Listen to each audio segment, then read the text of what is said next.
Cristo es digno de ser alabado, amados hermanos. Y estaréis de acuerdo conmigo en que la amistad es una de las grandes bendiciones que un ser humano puede gozar. Desafortunadamente, el hombre ha entrado en una relación de enemistad con su entorno. Enemistades entre amigos, enemistades entre familias, enemistades con los vecinos. Es una realidad, es algo obvio, que el hombre, y hablando de hombre y mujer, están en una realidad hostil, en la cual pues las relaciones personales a veces son relaciones que manifiestan cierto tipo de enemistad. Nosotros, como hijos de Dios, sabemos que esto ocurre porque desde la caída de nuestros primeros padres, Adán y Eva, las criaturas se rebelaron contra su Creador. Una de las consecuencias de la caída fue la enemistad del ser humano contra su Dios. El hombre está levantado en pie desafiante y hostil contra el Rey de los cielos y de la tierra, contra su propio Creador. Pero si eso es cierto, que esta es la realidad social y es la realidad espiritual ante Dios, también podemos decir que por la muerte de Cristo, la obra que Él hizo en la cruz, ha hecho posible que esa enemistad se transforme en un estado de amistad con Él, con nuestro Padre Celestial. Dice la Escritura, y perdonadme, pero voy a mencionar bastantes textos, por lo tanto no os preocupar en buscar corriendo porque van a ser varios para apuntalar estas verdades. En 2 de Corintios, capítulo 5, versículo 18 al 21, dice la Escritura: y todo esto proviene de Dios, que nos reconcilió consigo mismo por Cristo y nos dio el ministerio de la reconciliación.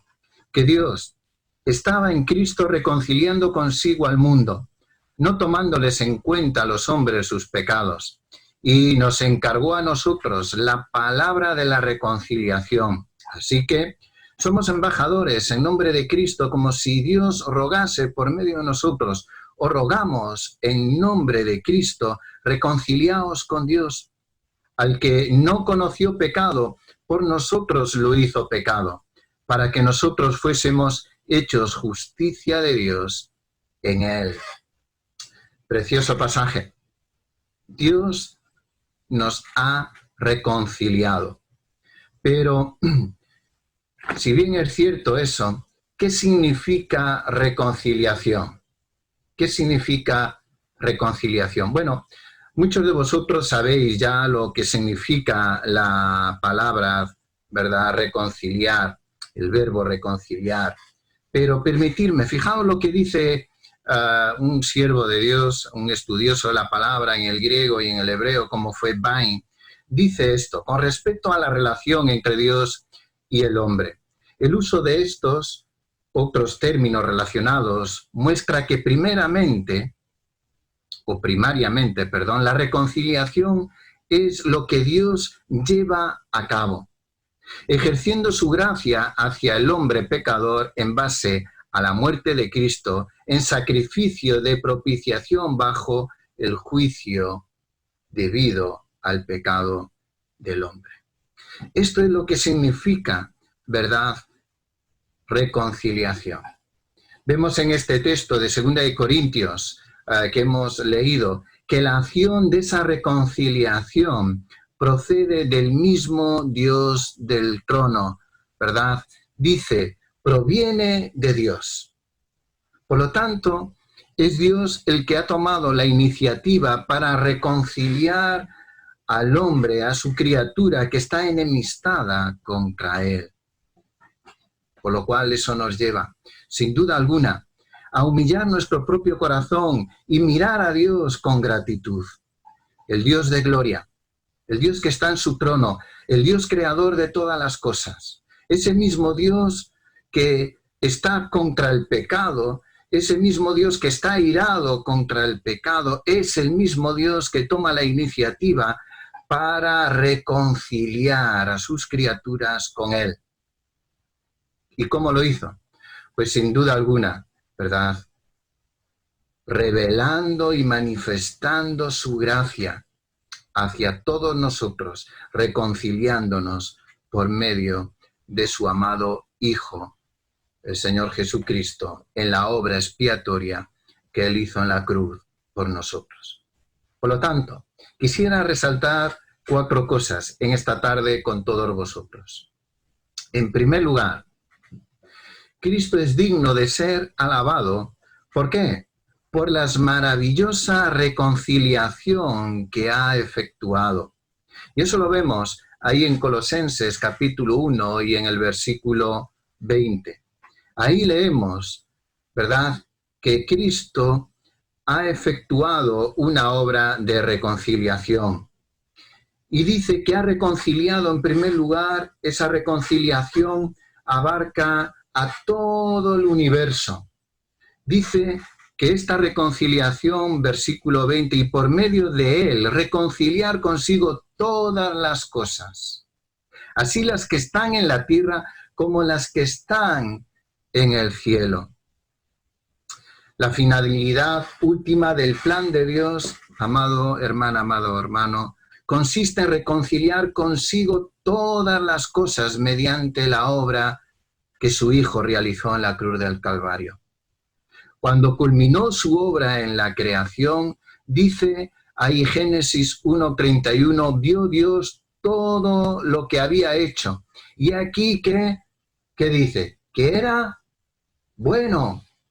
Cuando Dios creó todas las cosas y culminó su obra, dice que cuando culminó al hombre fue bueno en gran manera.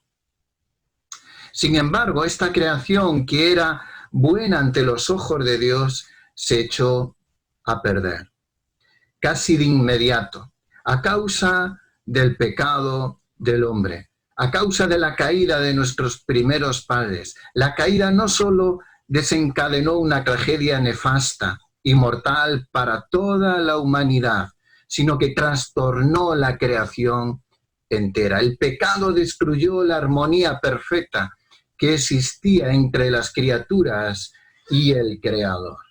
Esa relación del huerto, donde Dios se acercaba y trataba con sus criaturas, donde no había nada, ¿verdad?, que impidiese esa relación. Cuando entró el pecado, esa relación se rompió. Quedó dañada, quedó afectada por el pecado del hombre. Sin duda, que esa caída tuvo un efecto en toda la creación, en los cielos y en la tierra. Y sin duda que habrá cambios impresionantes y dramáticos que marcarán esa reconciliación entre el mundo y Dios. El mismo apóstol Pablo escribió en Romanos 8:21, porque también la creación misma será libertada de la esclavitud, de la corrupción. Por lo tanto, tendrá un impacto, ¿verdad?, tremendo, esa restauración por medio de la reconciliación de Dios con sus criaturas. Será una reconciliación que restablecerá todas las cosas a un orden perfecto. Podría decirse que Dios y el universo serán de nuevo amigos. El universo será restaurado a una relación correcta con su creador, el creador del universo. Y finalmente, después del reino, cuando el Señor establezca su reino milenial, habrá con toda seguridad, dice la Escritura, un nuevo cielo y una nueva tierra. El mismo apóstol Pedro y el apóstol Juan lo declaran. El apóstol Pedro, segunda de Pedro, capítulo 3, versículo 13, dice, pero nosotros esperamos, según sus promesas, y esto es importante, esperamos no en cosas pasajeras, no en promesas de hombres, esperamos en las promesas de este Dios creador. Y conforme a la promesa de Dios, de un Dios inmutable que no cambia y cumple todas las cosas, dice, cielos nuevos y tierra nueva, en los cuales morará la justicia. Cielos nuevos y tierra nueva, restauración. Apocalipsis 21:1 dice, vi un cielo nuevo y una tierra nueva, porque el primer cielo y la primera tierra pasaron y el mar ya no existía más. Vemos pues que esa reconciliación abarca los cielos y abarca la tierra. Pero también Cristo ha realizado una reconciliación que garantiza la paz absoluta. El mismo versículo del capítulo 1, versículo 20, dice, haciendo la paz mediante la sangre de su cruz. Dios mismo, haciendo la paz por medio de la obra expiatoria de su Hijo en la cruz. El mismo apóstol Pablo dice que Cristo hizo la paz entre Dios y el hombre mediante la sangre de su cruz. La sangre que alude a la expiación, ¿verdad? Y al vínculo entre la muerte de Cristo y el sistema sacrificial del Antiguo Testamento. Cristo ofrecido como el Cordero inmolado, sin pecado, sin defecto ninguno, por el pecado de todos nosotros. El mismo apóstol Pedro dice ahí en Primera de Pedro, versículo 18 y 19, sabiendo que fuisteis rescatados de vuestra vana manera de vivir, la cual recibisteis de vuestros padres, no con cosas corruptibles como oro o plata, sino, y fijaros ahora, con la sangre preciosa de Cristo, como un cordero sin mancha y sin contaminación. Por lo tanto, esta paz que fue hecha mediante la sangre de su cruz, nos está hablando de ese cordero que fue ofrecido por ti y por mí allí en la cruz del Calvario. Ese sacrificio, esa sangre nos salva en el sentido de que su muerte fue el sacrificio del cordero definitivo. Consumado fue. El cordero perfecto. Su muerte fue lo que permitió nuestra reconciliación. Romanos 5:10 dice, porque si siendo enemigos, volvemos de nuevo, ¿verdad? Estábamos enemistados con Dios. Si siendo enemigos fuisteis reconciliados con Dios, ¿cómo? Por medio de la muerte de su Hijo. Mucho más estando reconciliados, y fijaos ahora, seremos salvos por su vida, por la obra, ¿verdad?, del poder de Dios resucitando a su Hijo de los muertos. Por lo tanto, ese sacrificio del Cordero fue un sacrificio perfecto, definitivo. Cristo pagó por nosotros, ofreció su vida en la cruz por ti y por mí. Y estando ya reconciliados con Dios, tenemos paz, amados. Tenemos paz con Él. Romanos 5:1, un texto, un pasaje que me encanta, Romanos 5, del versículo 1, creo que ahora, si no me equivoco, hasta el versículo 10, es un pasaje tremendo, tremendo, acerca de la justicia de Dios, acerca de la paz de Dios, acerca de la reconciliación del hombre con Dios. Romanos 5:1 dice, justificados, declarados pues justos, librados de condenación, absueltos, ¿verdad?, delante de Dios en el día del juicio, declarados absueltos, justificados pues por medio de la obra de su Hijo. Por medio, dice aquí, justificados pues por la fe. Tenemos paz para con Dios por medio de nuestro Señor Jesucristo. Amado, amada hermana y hermano, la paz que tú disfrutas, la paz que tú sientes con Dios, es la paz resultado de la obra de reconciliación de Cristo en la cruz del Calvario. Por lo tanto, Cristo es digno, amado, de ser alabado por la maravillosa reconciliación que Él ha efectuado para nosotros. y por medio de ella, nosotros, tú y yo, hemos recibido la paz con nuestro Creador.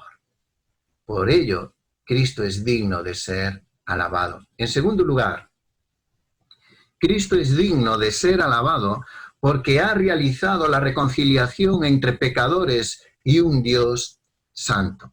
Y aunque esto parezca repetitivo, amados, sin duda alguna que el Espíritu Santo nos tiene que volver a llevar a los pies de la gracia de Dios en Cristo, a los pies de la cruz.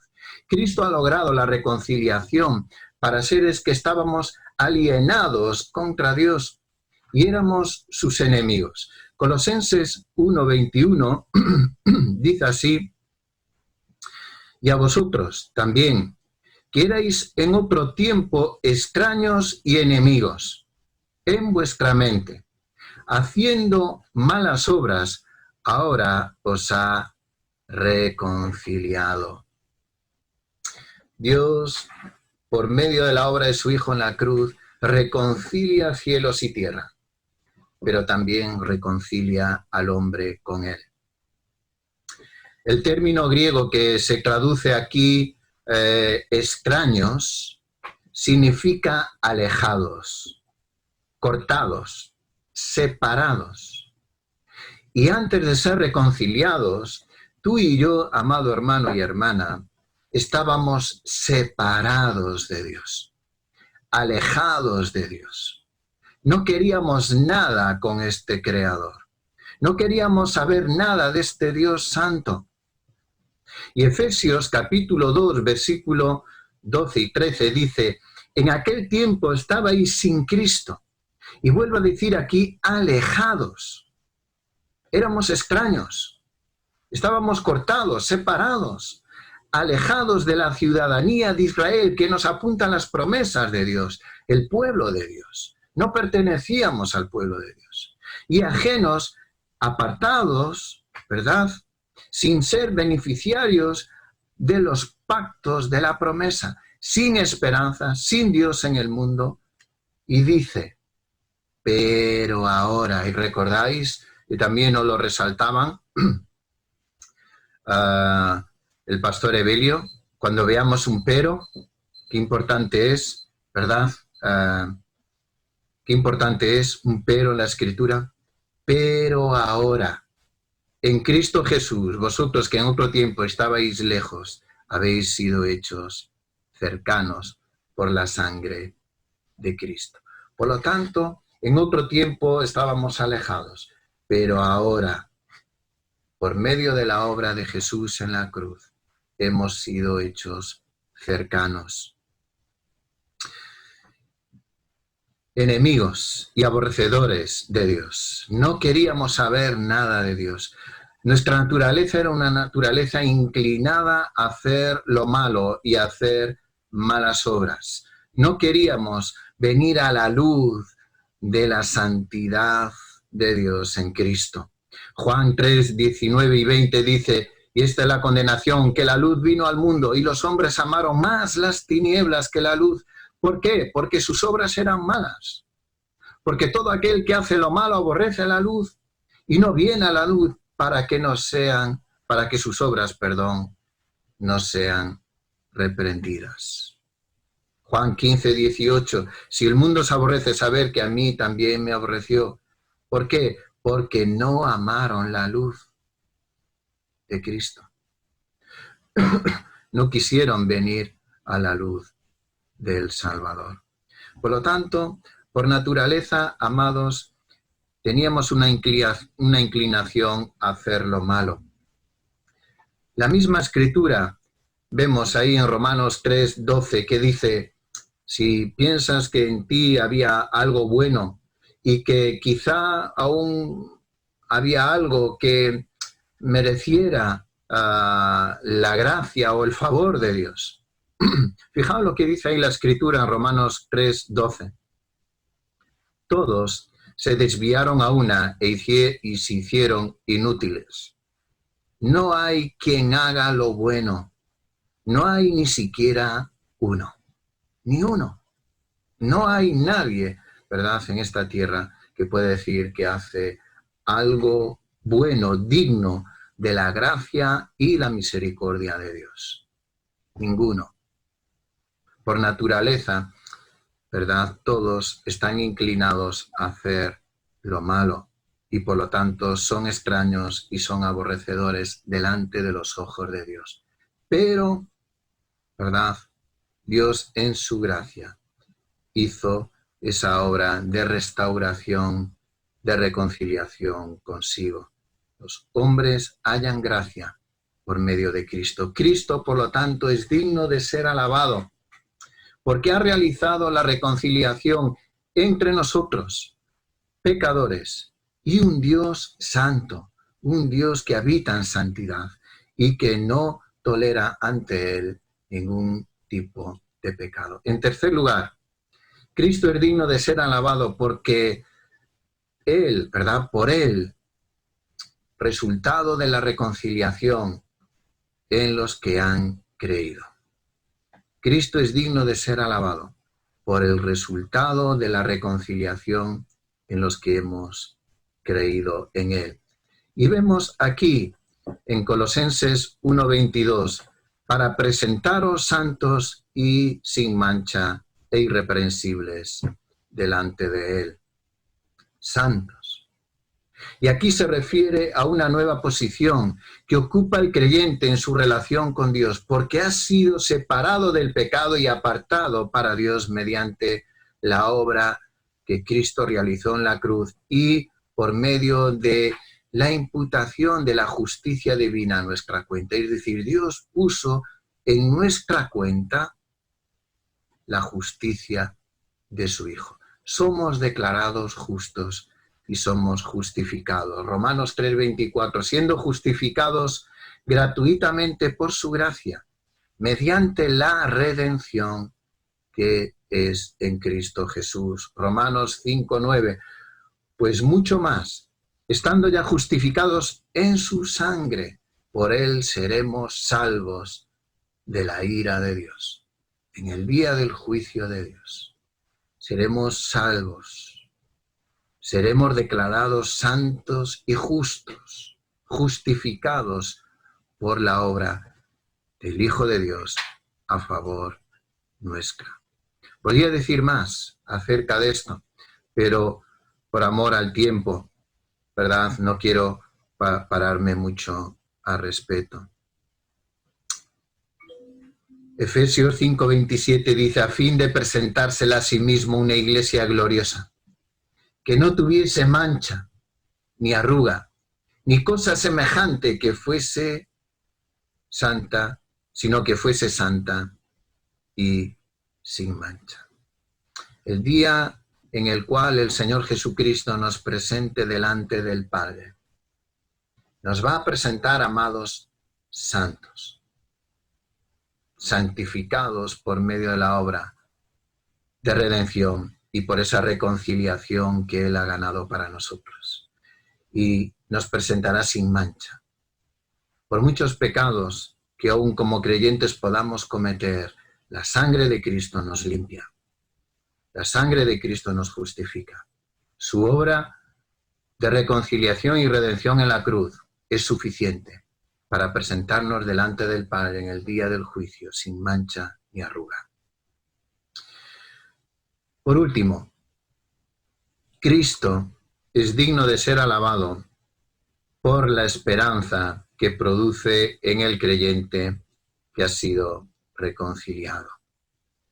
Una de las verdades más serias que presenta la palabra de Dios, la Biblia, es el hecho de que todos los que profesamos fe en la obra que Jesucristo hizo en la cruz del Calvario por nosotros, y todos los que hemos experimentado ese nuevo nacimiento y por lo tanto la salvación en Cristo,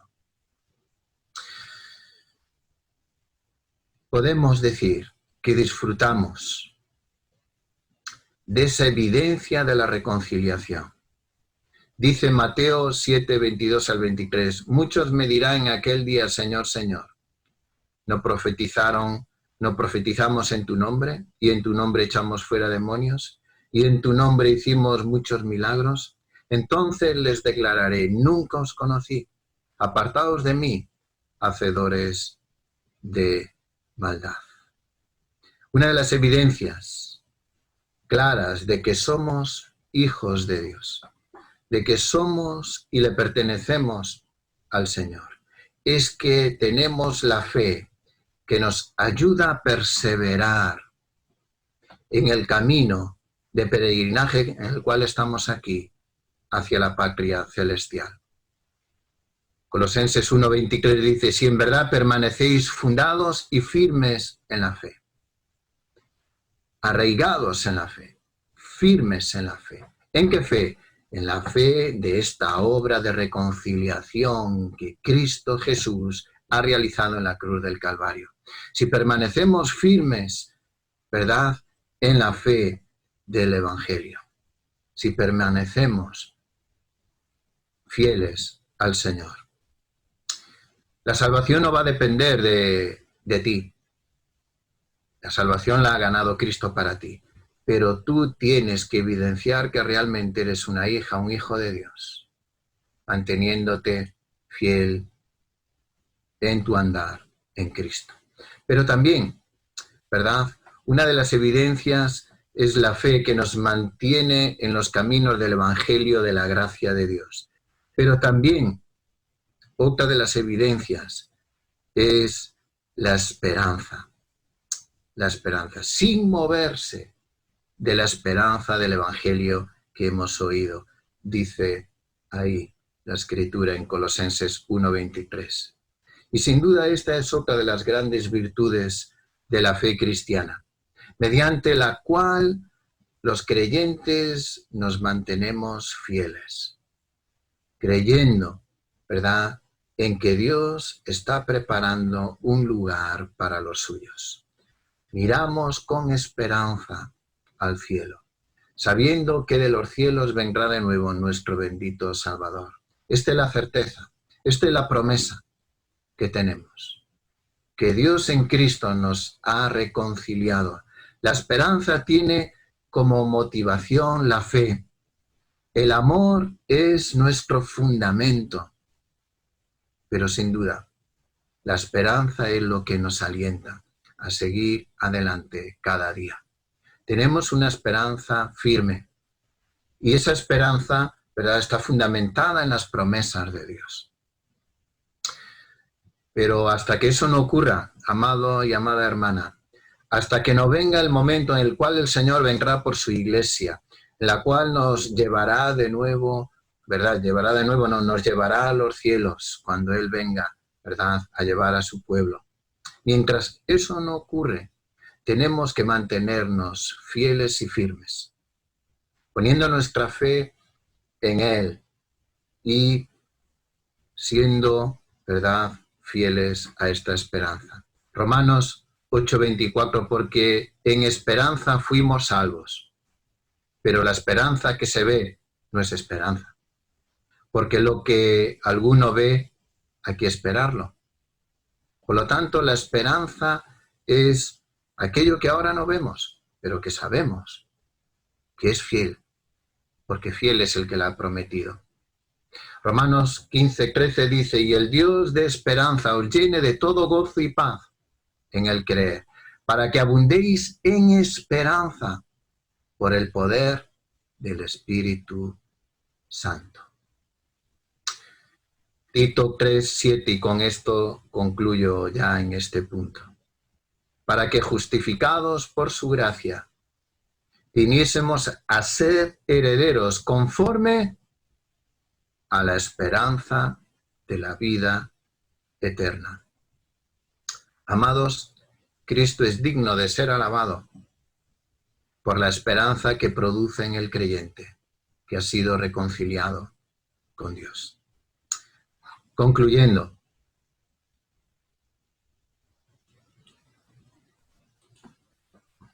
Cristo es digno de ser alabado, amado hermano y amada hermana, por todo lo que hemos considerado en este texto y en todos los versículos que hemos compartido con vosotros. Cristo es digno de ser alabado por esa maravillosa reconciliación que Él ha efectuado en la cruz del Calvario, como hemos visto ahí en el versículo 20. En segundo lugar, Cristo es digno de ser alabado porque ha realizado la reconciliación entre pecadores y un Dios santo. Versículo 21 y el 22. Cristo es digno de ser alabado por el resultado de la reconciliación en los que hemos creído. Versículo 22. Y en último, Cristo es digno de ser alabado por la esperanza que produce en el creyente que ha sido reconciliado con Él. Por lo tanto, amados, tenemos un Salvador en el cual tenemos que gozarnos, porque Él es digno de ser alabado por todos nosotros, por la obra de reconciliación que Él hizo en la cruz del Calvario por ti y por mí. Vamos a orar. Señor, gracias. Gracias por la obra que tú has hecho en la cruz del Calvario por nosotros. Gracias, Señor Jesús, por reconciliarnos con el Padre. Estábamos enemistados con Él. Éramos enemigos de Él. Pero por gracia, por tu sangre derramada en la cruz, por, Señor, tu sacrificio perfecto, santo, puro y sin mancha, nosotros hemos sido, Señor, perdonados por medio de la fe en ti. Y hemos sido reconciliados con el Padre. Y hoy disfrutamos de ser justificados por medio de la fe. Y por medio de la fe tener paz para con Dios. Por medio de la sangre de nuestro Señor Jesucristo. Pues a ti sea la gloria y la honra en todo.